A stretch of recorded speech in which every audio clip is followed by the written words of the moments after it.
Update naman po tayo sa lagay ng panahon. Ngayong patuloy na magpapaulan ang bagyong Mirasol sa Northern at Central Luzon kahit lumabas na po ito ng Philippine Area of Responsibility. Kausapin po natin si Pag-asa Assistant Weather Services Chief Chris Perez. Magandang tanghali at welcome pong muli sa Balitang Hali. Magandang tanghali po, Ms. Connie, at sa lahat po ng ating mga taga-subaybay. Gaano pa po natin katagal mararamdaman yung effect ng bagyong Mirasol kahit nakalabas na nga ho ito sa PAR? Connie, sa ngayon ay dahil nga lumabas na kaninang alas 6 ng umaga ang bagyong si Mirasol, ay wala na pong nakataas na tropical cyclone wind signal sa anumang bahagi ng ating bansa.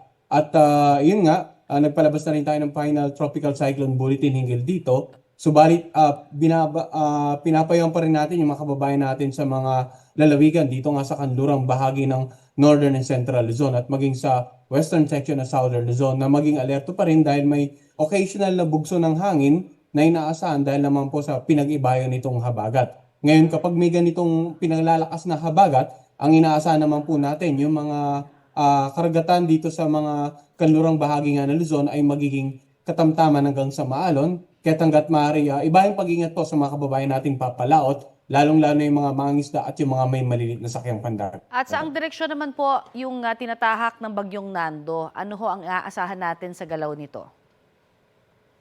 Sa ngayon, Connie, itong si Lando ay nandito pa rin sa may bandang Philippine Sea. Malayo pa rin sa kalupaan ng ating bansa at wala pa rin direktang epekto sa anumang bahagi ng ating bansa. Subalit inaasahan nga natin na sa susunod na 3 hanggang 5 araw ay patuloy itong kikilos ng pahilagang kanluran at posibleng tumbukin ang dulong hilagang Luzon sa darating na Martes.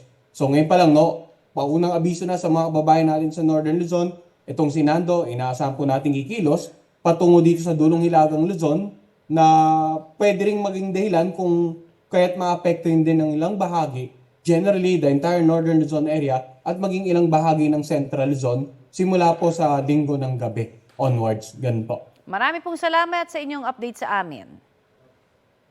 Yan po naman si Pag-asa Assistant Weather Services Chief Chris Perez.